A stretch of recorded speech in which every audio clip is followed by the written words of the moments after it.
Hi, my name is Kelly Harris-Mishire. This is Psych 826, Contemporary Topics in Industrial and Organizational Psychology, taught by Dr. Ben Wood with Liberty University, the School of Behavioral Sciences. This is the final PowerPoint assignment, part 4, the research proposal submission, and we will be exploring tools that help first responders cope with occupational stress and will make a case for bilateral stimulus coupled with mindfulness. This is the agenda that we will cover in the course of this presentation. Feel welcome to go back and reference um, any part at any time.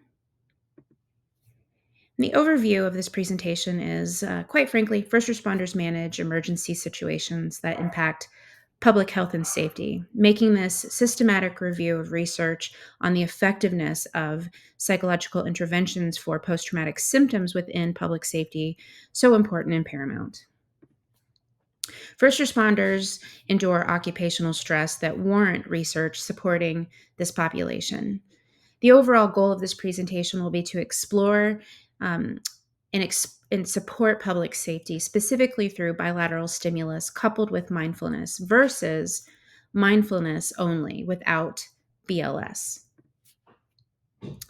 The topic of interest comes from personally. I come from a first responder family. I've been married to a retired federal agent who was in the field for 27 years.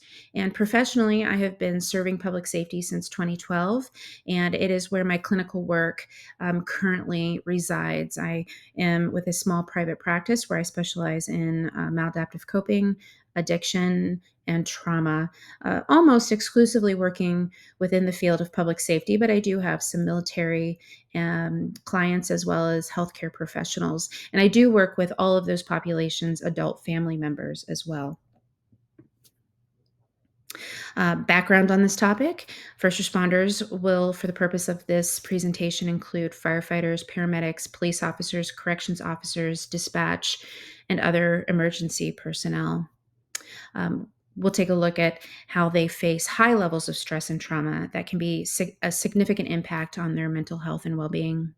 Ongoing research will need to be updated as these populations are ever changing and evolving, so that we know how to best serve them so they can therefore serve their communities.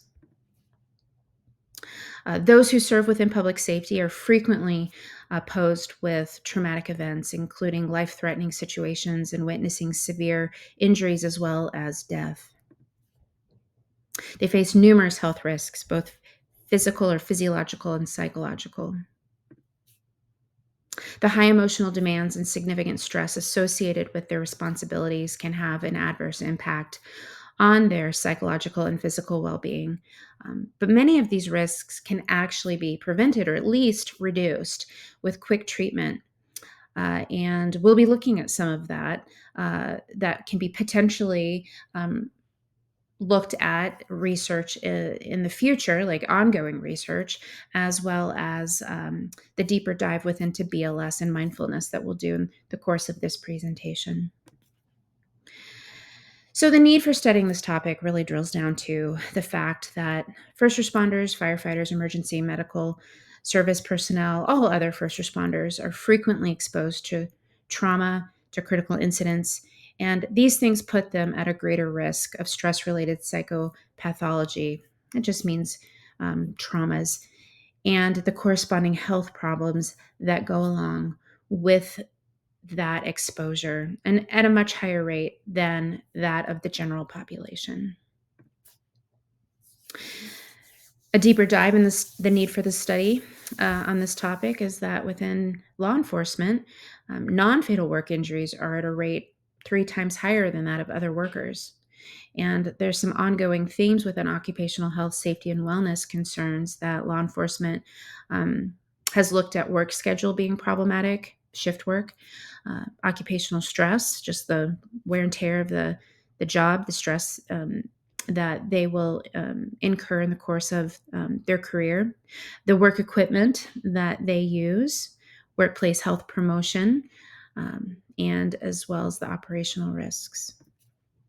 Within the fire community, firefighters must maintain peak physical fitness in order to handle the rigorous demands of their job. That can include physical exertion during fires, battling fires, the unpredictability of shift work, and the challenges of disrupted sleep patterns. Corrections officers face unique stressors. They potentially face violence on a day to day basis, direct threats from inmates, and this can lead to workplace injury. Um, and this is at a much higher rate than other workers within public safety. COs are also susceptible to post traumatic stress disorder, acute stress disorder, major depression, and anxiety disorder. Therefore, the mental health consequences like trauma exposure um, needs to be studied more on this particular public safety population. There is data from other public safety um, agencies, but corrections officers need a little bit more attention. And then there are gaps within the literature that exist between what's currently out there and what needs to be developed in knowing how we can continue to support our first responders. Here's some of the data that supports those gaps in literature. Some hint at small sample sizes. Um, Others are that we know that BLS does work. However, we need to sample greater groups so that we know the impact, the a more realistic impact of what's going on. Light therapy is new and emerging, but we need additional research to better understand the effects of light on the human body. Hyperbaric chamber treatment is really popular too today, but we need to collect more data, understand what's actually happening during that treatment process. Sauna use looks really promising currently as well. It could support cardiovascular benefits, but also mental health benefits like reducing stress, depression, anxiety, for example. But we need to conduct more studies there as well. So that we know who are at risks for these sorts of concerns. More experiments in neuroscience need to be done, as well as um, exploring more biofeedback and neurofeedback type data. These are all potential wellness tools, but we need to know and understand more of what it's doing to improve mental health. And early data shows that mindfulness can decrease problematic alcohol use. It can increase self-compassion, which is fantastic. But more research needs to be done to understand the flexibility and the outcomes in these high stress populations. There's HBOT again. We need to long-term studies, not just like sort of snapshot studies that we currently have, but we need long-term studies to better understand the effectiveness. Blue light therapy exposure can help with cognitive performance, alertness, and decision making, but it can also impact sleep, potentially in a positive, but also possibly adversely. We need more research to know more about that. Cold plunge, which is really popular on social media currently, uh, does have science backed data that suggests that it can enhance circulation and boost mood and do others.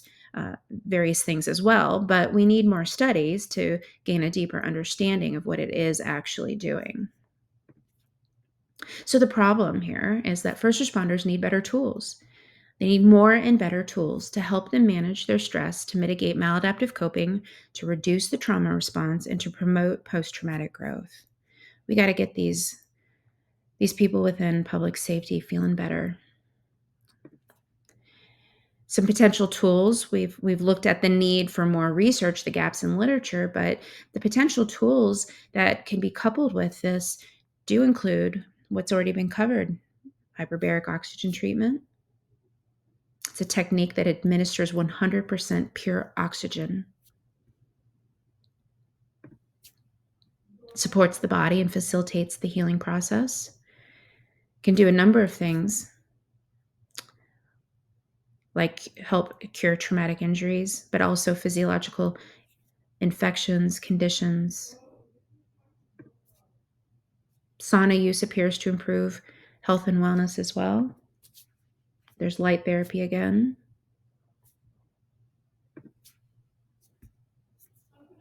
Can have both positive and negative effects on the individual. And blue light therapy, there's the impact that it might have on sleep, performance, well-being, enhanced focus, alertness, and reaction time, but can also impair sleep.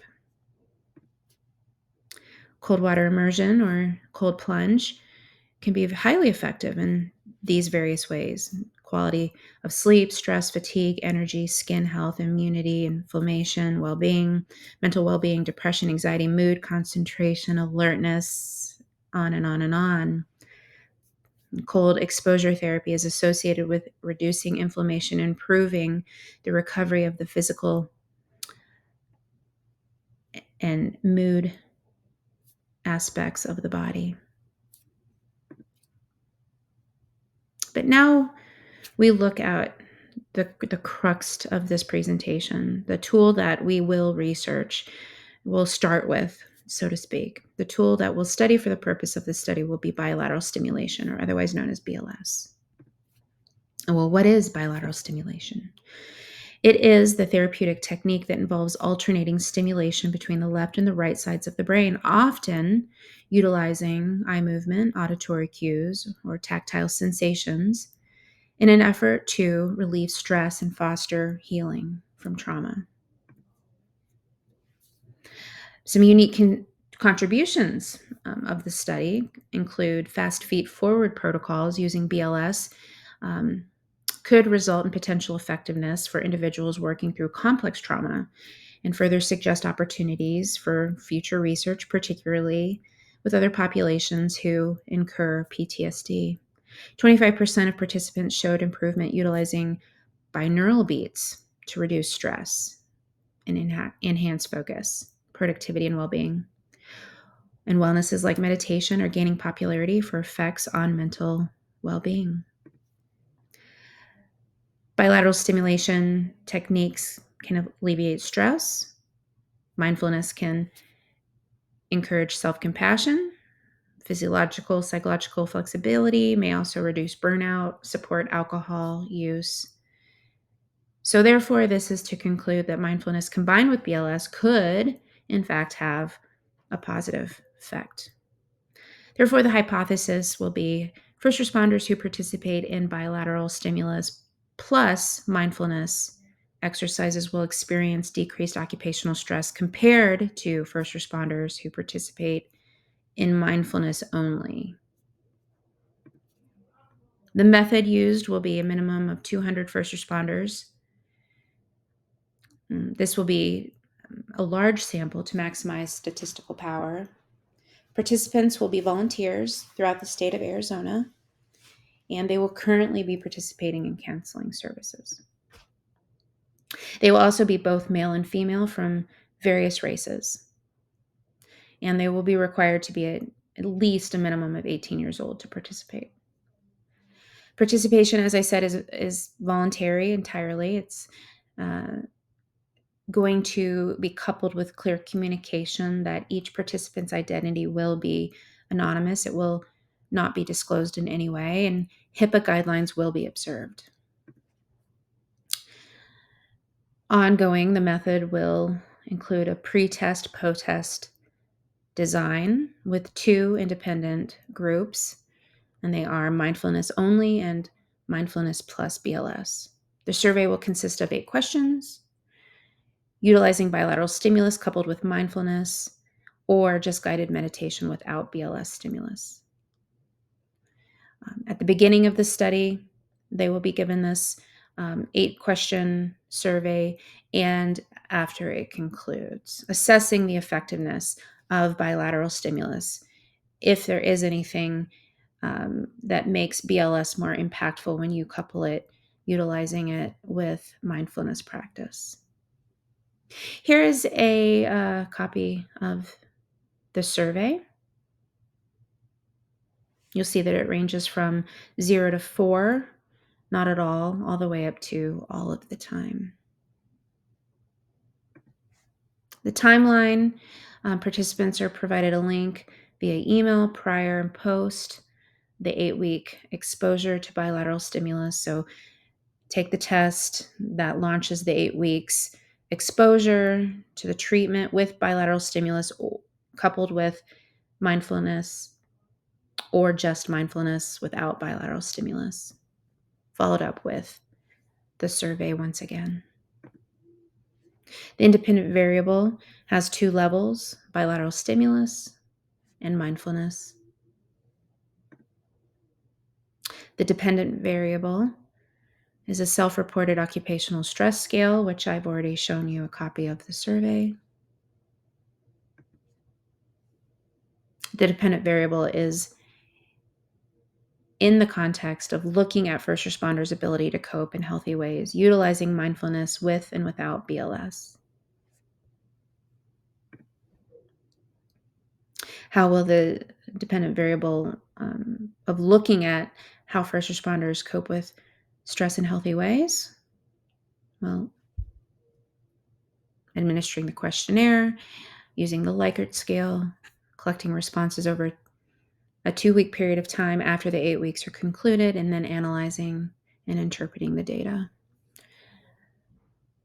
The statistical analysis, the DV outcome versus the covariant. The dependent variable outcome is observing the occupational stress itself with a post-test score. The covariant is the pre-test. It's what's taken before the data is conducted. Looking at the level of stress in the first responder before taking the assessment, doing the treatment, and then assessing after. Basically looking for a baseline. That's the covariant. So the hypothesized results are first responders going through mindfulness plus BLS should report lower occupational stress than those who are only exposed to mindfulness. That's what we're looking for. That's what we're trying to conclude. There are some limitations, however, that include first responders who might not complete the study. This could impact the data outcomes. Some other outcomes are those potential other tools, maybe possibly BLS coupled with cold plunge or BLS coupled with HBOT or light therapy or sauna, so on and so forth, might be more effective. That's why more data is needed to be able to explore those limitations. The proposed next steps will look like a long-term vision of building tools that support first responders in reducing the effects of occupational stress. So those potential tools that I have referenced many times prior in this presentation will be what needs to be included in future wellness research.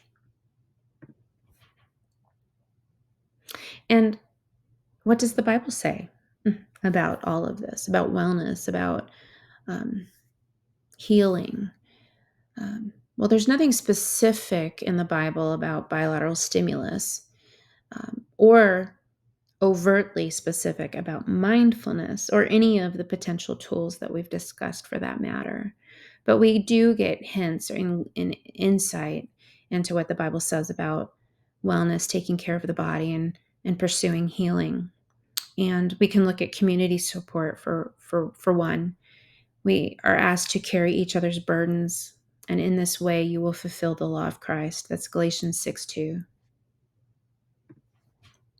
Anxiety can be managed when we direct our prayers to God. So prayer can be very powerful. Cast all of your cares and anxiety on him because he, meaning God, he cares for you. 1 Peter 5:7. We build our resiliency muscles when we put our hope in God. So we build resilience. But those who hope in the Lord will renew their strength. Isaiah 40:31. When we stay focused and we trust in God, he provides the peace that only he can create. You who keep in perfect peace all those whose minds are steadfast because they trust in you. Isaiah 26:3. So the Bible gives us hints at ways to pursue healing and overall well being. It is my belief um, that biblical worldview can be congruent with this sort of data, and in some ways, even more impactful. And that could even be future research, how faith practice, um, as well as belief in God, or even the potential tool of prayer, could also be a potential research that is coupled with BLS, bilateral stimulus.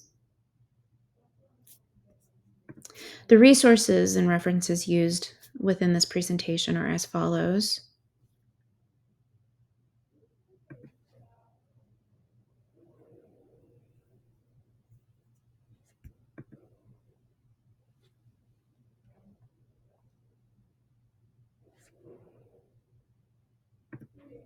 And I'd like to make a special recognition to the artist Dan Sundahl, whose images were utilized throughout the course of this presentation, who I think aptly captures the enduring stress, the enduring dedication, the enduring commitment, and potential traumas that our men and women within public safety face every day within a 20, 30, in some cases longer career. I think he has very powerful imagery, and I appreciate the contribution to supporting this community in using his talents. And that concludes this presentation. I'd like to thank you. I appreciate your time and your attention to my presentation. I will be happy to answer any questions that you might have regarding this subject or anything within the presentation.